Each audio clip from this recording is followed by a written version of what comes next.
Temporada 2 capítulo 18 Ecos de frecuencia. El aire en la estación de trenes de Musutazu estaba cargado con una mezcla de emoción juvenil y una seriedad que solo el mundo profesional podía imponer. Los estudiantes de la clase 1A estaban allí, vestidos con sus uniformes escolares pero cargando en sus manos los maletines que contenían su futuro, sus trajes de héroe.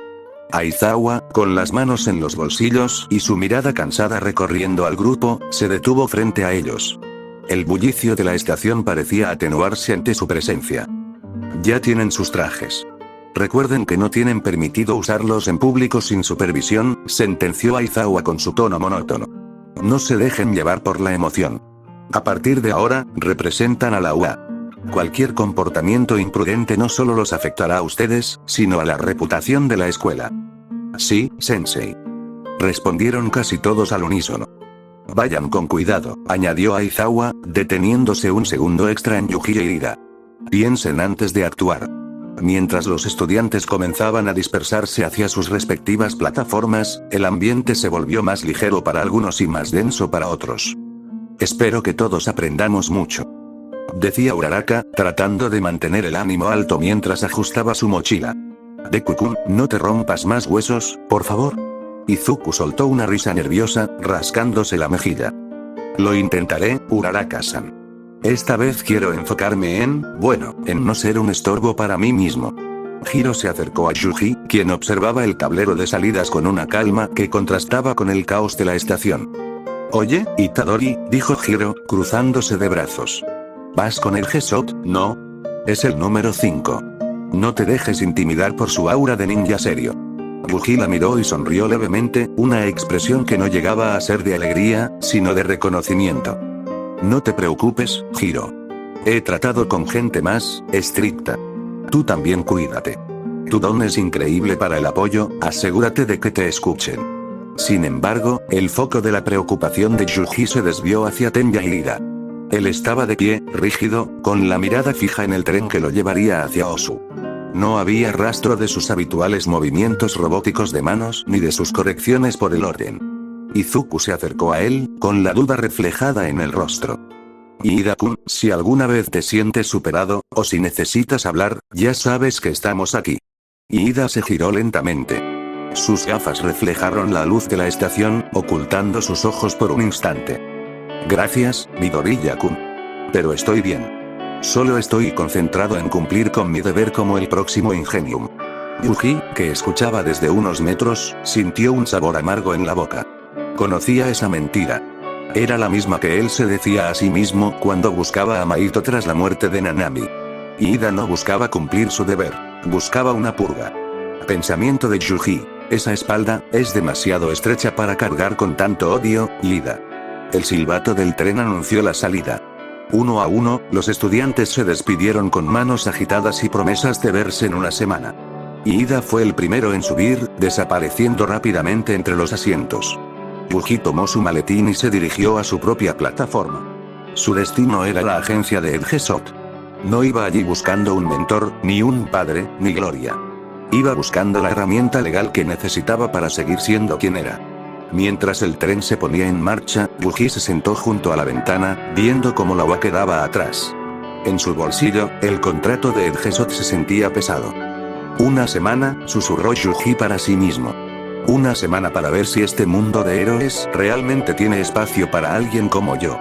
La ciudad donde se encontraba la agencia de G-Shot era mucho más tranquila que el centro de Musutazu. El edificio era una estructura moderna, de líneas rectas y cristales oscuros, que lograba pasar desapercibida a pesar de su tamaño. Yuji caminó por la acera con su maletín en la mano, comparando la dirección del papel con el letrero discreto en la entrada. No había fans esperando afuera ni carteles gigantes con el rostro del héroe. Solo una placa de metal pulido que decía, Agencia Camino. Parece un lugar serio, comentó Yuji para sí mismo, subiendo los escalones de la entrada. Empujó la puerta de cristal y entró al vestíbulo. El aire acondicionado estaba frío y el silencio era absoluto. No había nadie en recepción. En el momento en que el pie izquierdo de Yuji tocó el suelo de mármol del interior, el aire a su derecha se cortó con un silbido agudo. Casi por instinto puro, Yuji echó el cuerpo hacia atrás, sintiendo como algo pasaba a milímetros de su nariz. Era una línea delgada y plateada, tan rápida que parecía un rayo de luz. Yuji flexionó las rodillas, listo para contraatacar, pero se detuvo en seco. La línea no se había detenido. Se había curvado en el aire de forma imposible, pasando por encima de su hombro sin intención de golpearlo. Era una finta. Si Yuji hubiera intentado golpear lo que creía que era el ataque principal, se habría dejado expuesto a un segundo impacto desde un ángulo ciego. Buenos reflejos, dijo una voz calmada desde el fondo del pasillo. La línea plateada se retrajo y se ensanchó, tomando forma humana en un parpadeo. Edgesot apareció allí, de pie, con su característico traje azul y el cuello alto que cubría parte de su rostro. Sus manos estaban cruzadas con serenidad. La mayoría de los estudiantes habrían intentado bloquear eso y habrían terminado en el suelo por el impulso, continuó el héroe No 5. Te moviste para esquivar, no para chocar. Eso significa que sabes que no siempre puedes ganar por fuerza bruta. Yuji se enderezó y soltó un suspiro, relajando los hombros. Casi me sacas un ojo. Fue una finta increíble. Era necesario, respondió Edgesot, caminando hacia él con pasos que no hacían ni un solo ruido. Recibí muchas quejas de que eras demasiado agresivo en el festival. Quería ver si tenías el control necesario para trabajar en mi agencia. Se detuvo a un par de metros de Yuji, observándolo con ojos analíticos. Soy Edgesot. Durante esta semana, no eres un estudiante de la UA, eres mi operativo en prácticas. Deja tus cosas en el vestidor, el patrullaje empieza en 10 minutos. Aquí no perdemos el tiempo con presentaciones largas. Entendido, respondió Yuji, asintiendo con sencillez. Soy Yuji. Gracias por la oportunidad. Edgesot asintió levemente y se dio la vuelta, desapareciendo hacia el interior del edificio tan rápido como había llegado. Yuji tomó su maletín y lo siguió. Sabía que esta semana iba a ser muy diferente a lo que estaba acostumbrado en la escuela. Izuku se encontraba frente a una persiana metálica en una zona de almacenes. Revisó la dirección en su teléfono 3 veces. No parecía el lugar donde trabajaría un héroe profesional, sino más bien el taller de un mecánico de barrio. Es aquí, murmuró Izuku, tragando saliva. Ajustó la mochila en sus hombros y dio un paso al frente.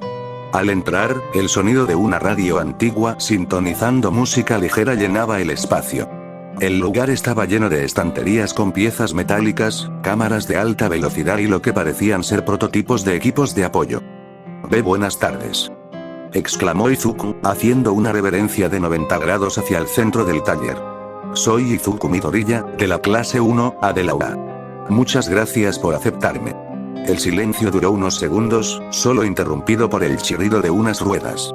De detrás de un panel de control, salió un hombre sentado en un taburete con ruedas. Vestía un mono de trabajo azul manchado de grasa y tenía el cabello entrecano recogido hacia atrás. Vaya, sí que eres enérgico, dijo el hombre, soltando una pequeña risa y limpiándose las manos con un trapo. Enderezate, chico. Me va a doler la espalda solo de verte así de rígido. Soy Kyosuke Agane. Izuku se puso firme, aún un poco rojo por los nervios. Lo siento, Agane-san. Es que, bueno, me sorprendió un poco su agencia. Es muy diferente a lo que imaginaba. Agane se encogió de hombros y señaló un par de sillas plegables. Siéntate, Midoriya. Y no la llames agencia. Es más un laboratorio de análisis. Aquí no verás cámaras ni reporteros. Agane se quedó mirando a Izuku un momento, con una expresión pensativa pero amable. No parecía el examen que Izuku esperaba, sino más bien como si un tío estuviera tratando de recordar dónde dejó las llaves. Te vi en el festival deportivo, comentó Agane de repente. No suelo aceptar estudiantes de primer año, pero tu caso me llamó la atención. Fue bastante llamativo lo que hiciste en la arena. Izuku bajó la mirada, frotándose el brazo derecho por instinto. Sí, fue un desastre. Perdí en la segunda ronda y terminé en la enfermería. Bueno, ganar o perder no es lo que me importa, respondió Agane de forma relajada. Lo que me dejó pensando fue el sonido. El sonido de tus huesos rompiéndose se escuchaba hasta en la grada. Me pregunté, ¿por qué ese niño está peleando contra su propio don como si fuera un enemigo? Izuku se sorprendió. Normalmente la gente le preguntaba por la potencia de sus golpes o por qué no podía controlarlos, pero Agane hablaba de la relación con su don. No sé cómo explicarlo, dijo Izuku, tratando de encontrar las palabras. Es como si el poder fuera demasiado grande para mi cuerpo. Simplemente sale de golpe. Agane asintió lentamente, rascándose la mejilla. Ya veo. Mira, todavía no sé qué es lo que te pasa exactamente. La televisión engaña mucho y solo vi un par de peleas. Pero tengo casi 50 años, chico, y todavía no estoy tan amargado como para no querer echarle una mano a alguien que se esfuerza tanto. Se puso de pie y caminó hacia un espacio abierto en el centro del taller. No vamos a hacer nada loco hoy, dijo con una sonrisa tranquila. Solo quiero que te pongas tu traje de entrenamiento y me muestres un poco de lo que puedes hacer. Sin romperte nada, claro. Solo quiero ver cómo te mueves antes de sacar conclusiones. ¿Te parece bien? Izuku asintió con más calma, sintiendo que, a pesar de lo extraño del lugar, Agane era alguien con quien podía hablar de verdad. Sí, señor. Me cambiaré de inmediato. Mientras Yuji e Izuku comenzaban sus respectivos caminos, el resto de la clase 1A también se dirigía a sus destinos. Pero para algunos, el viaje en tren no era solo un trayecto lleno de expectativas, sino un recordatorio silencioso de la grieta que aún existía en la sociedad. En un vagón del tren rápido hacia Shizuoka, Mezo Shoji y Fumikage Tokoyami compartían un asiento. A pesar de vestir el uniforme de la UA, que normalmente atraería miradas de admiración, la atmósfera a su alrededor era diferente. Era una tensión pesada, hecha de silencios y movimientos evitativos. Shoji, con su imponente altura y sus brazos múltiples plegados con cuidado para no invadir el espacio ajeno, se sentó en uno de los extremos. Inmediatamente, el hombre que estaba sentado a su lado se puso de pie. No dijo nada, ni siquiera lo miró. Simplemente tomó su maletín y se alejó hacia el otro extremo del vagón como si Shoji fuera un objeto peligroso o una mancha en el asiento. Tokoyami, sentado frente a él, lo observó todo desde debajo de su capucha. Sus ojos rojos captaron como un adolescente que venía caminando por el pasillo se detuvo en seco al ver la cabeza de ave de Tokoyami, hizo una mueca de desagrado y retrocedió para cambiarse de vagón. Es el peso que cargamos, susurró Tokoyami, cruzando sus brazos sobre el pecho. Ni siquiera el escudo de la UA puede ocultar lo que la gente ve como anomalía. Shoji no respondió. Estaba acostumbrado. Sin embargo, lo que dolió no fue la indiferencia de los adultos, sino la curiosidad de los niños teñida por el miedo de sus padres. Cerca de ellos, un niño pequeño señaló a Shoji con el dedo, con los ojos muy abiertos. «Mira, mamá», exclamó el niño con voz aguda. «Ese hombre tiene muchos brazos. ¿Es un monstruo de la tele?». La madre, en lugar de explicarle o sonreír de forma amable, palideció. Agarró al niño del brazo con una fuerza innecesaria y lo atrajo hacia ella, cubriéndole los ojos con una mano, mientras le susurraba algo al oído con urgencia. Sus ojos, llenos de una desconfianza instintiva, se clavaron un segundo en Shoji antes de desviarse con rapidez. Pensamiento de Shoji. No es odio, es miedo. Un miedo que se enseña en susurros. Shoji simplemente cerró sus ojos y ajustó su máscara. Recordaba por qué la usaba, recordaba las cicatrices de su pasado y por qué había decidido convertirse en alguien que protege, incluso a aquellos que no quieren sentarse a su lado. Tokoyami bajó la cabeza, dejando que la sombra de su propia figura lo envolviera. El vagón siguió su marcha, y aunque estaba lleno de gente, el espacio alrededor de los dos estudiantes de la UA permaneció vacío. Una burbuja de aislamiento que el mundo de los héroes aún no había logrado reventar. Después de todo, ¿qué haces al ver a alguien diferente a ti? Yuji se dirigió a la habitación que le habían asignado dentro de la agencia. Era un espacio funcional, limpio y sin decoraciones innecesarias, muy al estilo de Edgesot. Sobre la cama, descansaba su maletín de héroe, pero al abrirlo, notó que las cosas no estaban exactamente como las había dejado.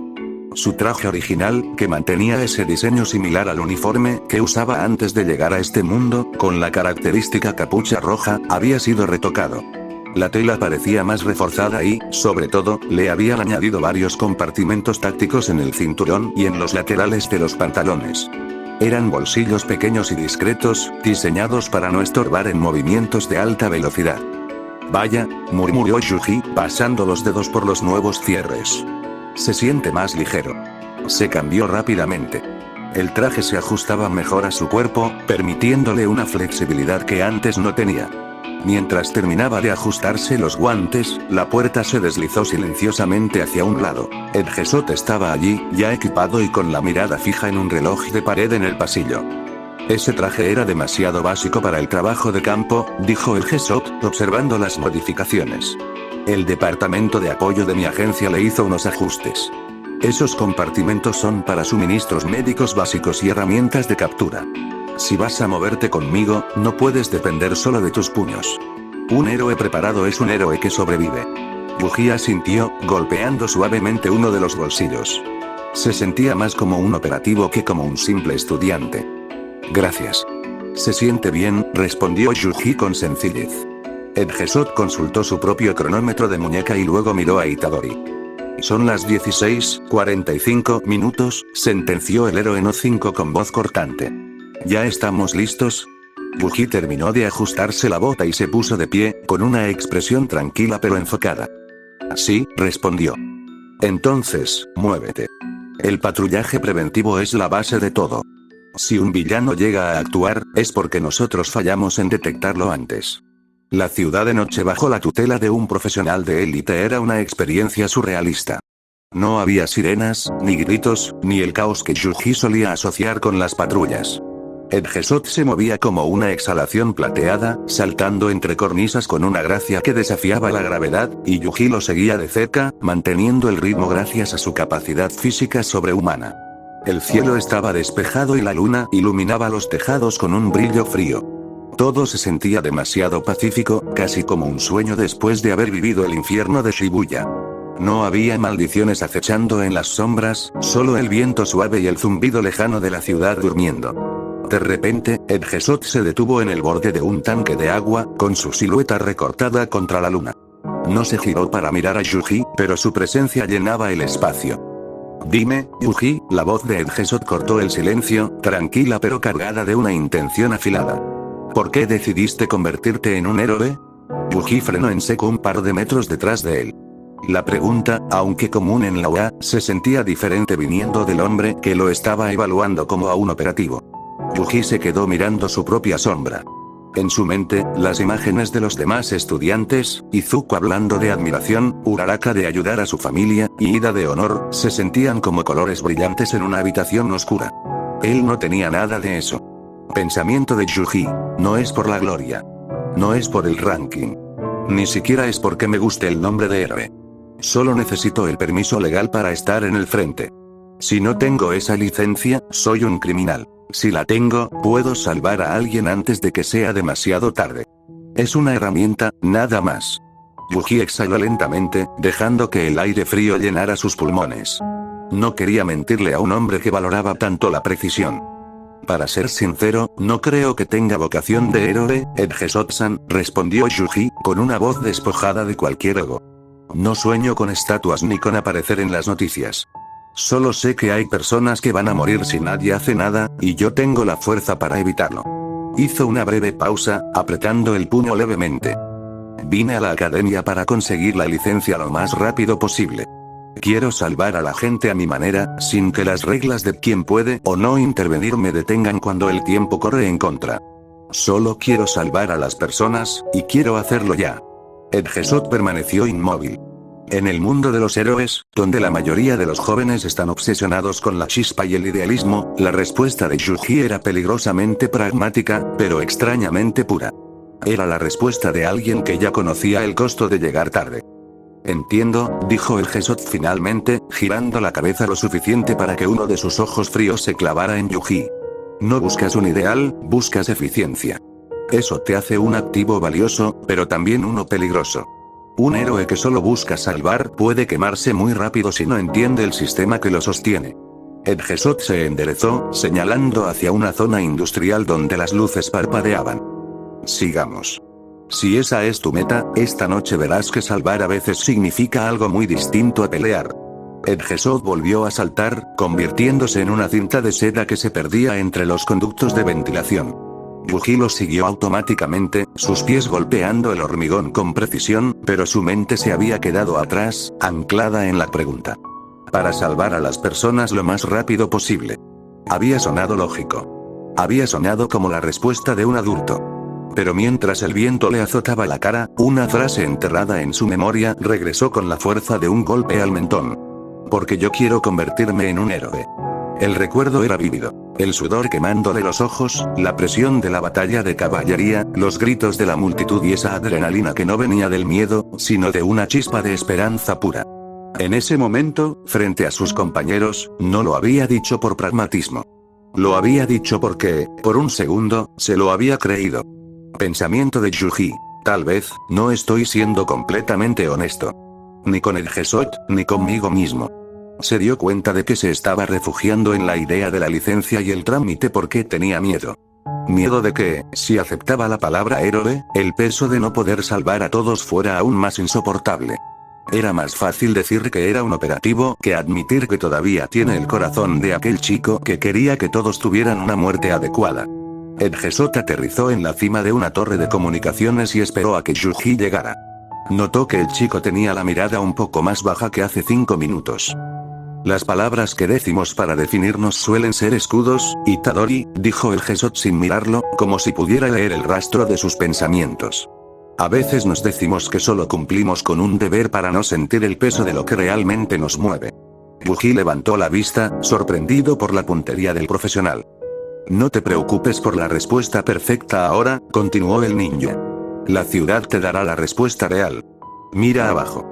Debajo de ellos, en una zona de carga mal iluminada, 3 hombres rodeaban a un chico heteromorfo que intentaba proteger una mochila. No era una gran amenaza de nivel villano, era algo más mundano y sucio. Hostigamiento. Ed Gesot no se movió. Un héroe por vocación bajaría a dar un discurso, murmuró Ed Gesot. Un operativo bajaría a neutralizar la amenaza. Veamos qué decide hacer Yuji. Yuji no esperó a que terminara la frase. No pensó en la licencia, ni en el reglamento, ni en su falta de vocación. Simplemente desapareció de la torre en un estallido de velocidad. En el callejón, los 3 hombres se reían mientras pateaban las pertenencias del chico heteromorfo. Uno de ellos, un tipo corpulento con rasgos de reptil, lo sujetaba por el cuello de la camisa. ¿Qué pasa, fenómeno? ¿Te comieron la lengua los gatos? Se burló el tipo, levantando el puño. No llegó a bajarlo. Yuji apareció detrás de él como una exhalación. Sin decir una palabra, le propinó un golpe seco en la base del cráneo con la palma de la mano. El hombre cayó hacia adelante, soltando al chico, completamente desconectado antes de saber que lo había golpeado. Los otros 2 retrocedieron, sorprendidos. No vieron a un estudiante de la UA, vieron a un tipo con una mirada gélida que no estaba allí para negociar. ¡Maldito mocoso!, gritó el segundo, activando su don. Sus brazos se cubrieron de escamas afiladas y se lanzó contra Yuji. Yuji ni siquiera cambió su expresión. Dio un paso lateral, dejando que el impulso del atacante lo pasara de largo, y le conectó un rodillazo en el plexo solar que lo dejó sin aire y de rodillas. Antes de que el tercero pudiera reaccionar, Yuji ya estaba sobre él, barriéndole las piernas y golpeando un punto de presión en su cuello con un movimiento fluido. 3 segundos. 3 hombres en el suelo. Yuji exhaló, relajando los puños. Estos tipos no eran como Kirishima o Bakugo. Sus movimientos eran descuidados, llenos de una malicia que los hacía lentos. Se giró hacia el chico heteromorfo, quien lo miraba con una mezcla de terror y gratitud. ¿Estás bien?, preguntó Yuji con voz calmada. En ese momento, su instinto, ese sentido de peligro que había pulido en 1000 batallas, se disparó. El segundo hombre, el de las escamas, no estaba tan inconsciente como parecía. Había metido la mano en su chaqueta y, con un movimiento desesperado, sacó un arma pequeña. Clic. Yuji ya estaba rotando el cuerpo, preparándose para esquivar la trayectoria del disparo antes de que el dedo apretara el gatillo. Su mente calculó la parábola en milisegundos. Sin embargo, el estallido de la pólvora nunca llegó a sonar del todo. Una línea plateada, más delgada que un cabello humano, cruzó el aire a una velocidad que los ojos de Yuji apenas pudieron seguir. La línea atravesó el cañón del arma y se expandió en un instante, golpeando la mano del hombre y desarmándolo antes de que pudiera disparar. Ed Gesot estaba allí, de pie entre Yuji y el atacante, habiendo recuperado su forma humana en un pestañeo. El arma, ahora inservible y cortada limpiamente, cayó al suelo con un tintineo metálico. «Te confiaste», dijo el Gesot, sin girarse para mirar a Yuji. «Comprobaste que no respiraban con dificultad, pero no comprobaste su voluntad. En la calle, un hombre herido es más peligroso que uno sano». Yuji se quedó mirando el arma destrozada. Había estado listo para esquivar, pero Edgesot se había adelantado por una fracción de segundo, neutralizando la amenaza de raíz. Lo tenía bajo control, respondió Yuji, aunque su tono no era de arrogancia, sino de observación. Pero gracias. Fue increíblemente rápido. Edgesot caminó hacia el hombre que intentó disparar y, con un movimiento de sus manos, lo inmovilizó usando unas fibras especiales. Esquivar te salva a ti, Itadori, sentenció Edgesot, señalando con la cabeza al chico que seguía encogido en el suelo. Detener la bala salva al civil que está detrás de ti. Esa es la diferencia entre un peleador y un héroe. Yuji guardó silencio, mirando al chico y luego a sus propias manos. La lección de Edgesot era cruda. En este mundo, no solo importa lo que le pase a él, sino lo que dejas que pase a su alrededor. Yuji no perdió tiempo. Mientras Edgesot terminaba de asegurar a los agresores, él ya estaba arrodillado frente al chico heteromorfo. Abrió uno de los nuevos compartimentos tácticos de su cinturón y sacó un kit de primeros auxilios compacto. ¿Primeros auxilios? Tranquilo, ya pasó, dijo Yuji con una voz sorprendentemente suave, contrastando con la violencia de hace unos segundos. Tienes un corte profundo en la palma. No te muevas, esto va a arder un poco pero ayudará a que no se infecte. Con movimientos precisos y una calma que parecía venir de años de experiencia, Yuji limpió la herida con un antiséptico y aplicó un vendaje rápido pero firme. No había dudas en sus manos, ni rastro de la adrenalina que suele nublar el juicio de un estudiante tras su primer combate real. Edgesot observaba la escena desde las sombras del callejón. Pensamiento de Edgesot. Su eficiencia es aterradora. No solo en el combate, sino en la transición hacia el auxilio.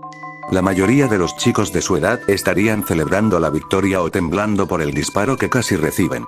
Él simplemente pasó a la siguiente tarea como si fuera un proceso natural. Flashback. Días antes, en la oficina principal de la UA, el director Nezu observaba las pantallas de seguridad con su habitual sonrisa enigmática mientras sostenía una taza de té. Frente a él, en un monitor privado, aparecía la señal encriptada del héroe Note 5. Edgesot, dijo Nezu con tono cordial. Siento contactarte de forma tan directa, pero tengo un favor personal que pedirte. Tengo a un estudiante, Itadori Yuji. Normalmente no acepto pasantes de primer año, director, respondió la voz calmada de Edgesot. Requieren demasiada supervisión y mi trabajo no es apartamento para principiantes. Precisamente por eso te llamo, interrumpió Nezu. Itadori no es un principiante en el sentido tradicional. Tiene un poder que no comprende del todo y una carga que pocos adultos podrían soportar. Necesita a alguien que no le hable de gloria, sino de disciplina y límites. Alguien que sepa moverse en la línea que separa la justicia de la supervivencia. Esa misma tarde, durante la hora del almuerzo, Aizawa estaba sentado solo en la sala de profesores, revisando la lista de agencias que habían solicitado a Yuji. Había muchos nombres, pero ninguno encajaba con lo que el chico realmente necesitaba. Aizawa suspiró, sacó su propio bolígrafo y, con un trazo rápido y firme, escribió Agencia Camino, Edgesot al final de la hoja de Yuji. Nezu ya hizo el contacto, murmuró Aizawa para sí mismo. Si alguien puede enseñarle a Itadori a no convertirse en un arma sin control, es él. Cerró el sobre y lo dejó en la pila de Yuji, sabiendo que ese era el empujón que el chico necesitaba, incluso si él aún no lo sabía. De vuelta al callejón. El chico heteromorfo miró su mano vendada y luego a Yuji. Sus ojos, antes llenos de terror, ahora brillaban con una gratitud genuina. Gracias, susurró el chico. Pensé que nadie vendría a este sector. Yuji le dio una palmadita en el hombro, una sonrisa pequeña y honesta apareciendo en su rostro. No te preocupes. Para eso estamos aquí. Edgesot se acercó, su capa ondeando ligeramente con la brisa nocturna. Miró a Yuji y luego al horizonte de la ciudad. Buen trabajo con el vendaje, Itadori, dijo Edgesot, su tono un poco menos distante que antes. Pero la noche aún es joven. Si quieres esa licencia para salvar a la gente, tienes que entender que el trabajo nunca termina con un vendaje. Izuku salió del pequeño vestidor ajustándose las protecciones de los brazos. Ver su traje de héroe en un entorno que parecía más un taller mecánico que una agencia de prestigio le resultaba extraño, pero de alguna manera, le daba una sensación de realismo que necesitaba. Agane, que estaba terminando de calibrar una pantalla, levantó la vista y soltó un silbido amistoso. Bueno, al menos el diseño es funcional, dijo Agane, acercándose para examinar la tela del traje de Izuku. Aunque siendo sincero, para lo que vamos a hacer hoy, podrías estar en pijama. El equipo de apoyo de la UA hace un buen trabajo, pero ninguna tela va a evitar que te rompas si el motor interno sigue fallando, ¿no crees? Izuku se puso rojo, rascándose la nuca con nerviosismo. ¿Sí? Tiene razón, Agane-san. Mi traje ayuda con el retroceso, pero, bueno, sigo teniendo problemas para contener la potencia. Ya lo creo, respondió Agane con una sonrisa tranquila. Vamos a ver qué tan grave es el asunto. Agane arrastró una pesada base metálica que tenía una placa de acero reforzado de unos 5 centímetros de grosor soldada al frente. La colocó justo delante de Izuku y dio un paso atrás, cruzándose de brazos. Bien, chico. No te compliques, dijo el mentor. Olvida que hay cámaras o villanos. Solo quiero ver qué tan fuerte y potente golpeas. Dale con lo que tengas, quiero ver cómo reacciona tu cuerpo al impacto. Izuku respiró hondo. Se puso en guardia, sintiendo la familiar presión del One for All recorriendo sus venas. Pensamiento de Izuku. Concéntrate. Como el huevo en el microondas, no dejes que explote. Solo un 5%, no, mejor un poco menos para empezar. Las chispas verdes comenzaron a bailar alrededor de su cuerpo. Izuku cerró el puño y se lanzó hacia adelante con un grito de determinación. Pero, justo en el último milisegundo, el miedo a romperse el brazo otra vez le hizo dudar. La energía del don parpadeó y se desvaneció de sus nudillos un instante antes del contacto. ¡Clan! El sonido del hueso chocando contra el metal sólido resonó en todo el taller. No hubo explosión, ni viento, ni la placa se dobló. ¡Ah! Izuku retrocedió saltando, sujetándose la mano derecha que se había puesto roja al instante. ¡Huele, huele, huele! Se me olvidó activar el poder al final. Agane no se inmutó. Se acercó a la placa y vio que no tenía ni un rasguño, luego miró la mano temblorosa de Izuku. Oh vaya, es exactamente lo mismo que vi en el festival, dijo Agane, suspirando de forma un poco cómica pero sin perder la amabilidad. Tu mente y tu cuerpo no se hablan, Midoriya. Tu cabeza dice potencia, pero tus nervios dicen peligro y cortan la corriente antes de tiempo. Por eso te golpeas como una persona normal contra un muro de acero. Agane volvió a colocar la placa en su sitio y le dio un pequeño golpe amistoso en el hombro no lesionado. Vuelve a intentarlo. Y esta vez, no pienses en la potencia. Piensa en el flujo. Si cortas la energía justo al golpear, el impacto se queda en ti, no en el objetivo. Otra vez, chico. Tenemos todo el día. Izuku sopló sus nudillos, tratando de aguantar las lágrimas de dolor, y volvió a ponerse en posición. Sabía que esto iba a ser mucho más difícil que simplemente levantar pesas. Izuku cerró los ojos, ignorando el latido doloroso de sus nudillos. Recordó las palabras de Agane sobre el flujo y la intención. No se trataba de soltar el poder, sino de acompañarlo. Pensamiento de Izuku. No es una explosión, es una corriente. Tengo que dejar que pase a través de mí, no que se detenga en mí. Se lanzó de nuevo. Esta vez, las chispas verdes envolvieron su brazo justo antes del impacto. Hubo un sonido sordo, más pesado que el anterior, y la placa de metal se abolló ligeramente. Sin embargo, el poder no fue constante. Parpadeó 3 veces antes de que el puño de Izuku se detuviera. Agane se acercó, examinando la pequeña hendidura en el acero con una mueca de curiosidad. Es como un foco roto, chico, dijo Agane, rascándose la barbilla. Se apaga y se prende, se apaga y se prende. Es una forma muy rara de usar un don de aumento físico. Casi parece que tu cuerpo está intentando rechazar la energía mientras la generas. Izuku se limpió el sudor de la frente, respirando con dificultad. Es que, bueno, es algo así. En el festival, en mi pelea con Shoji contra Todoroki, intenté forzarlo, explicó Izuku con voz entrecortada.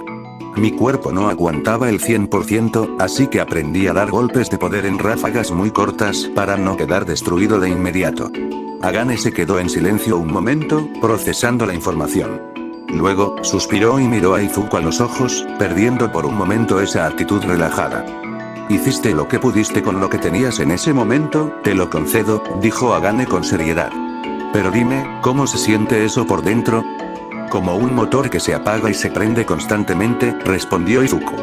Siento un tirón violento cada vez que la energía entra y un vacío cuando se va. Agane se cruzó de brazos y negó con la cabeza. Eso es lo peor que puedes hacerle a un sistema, Midoriya.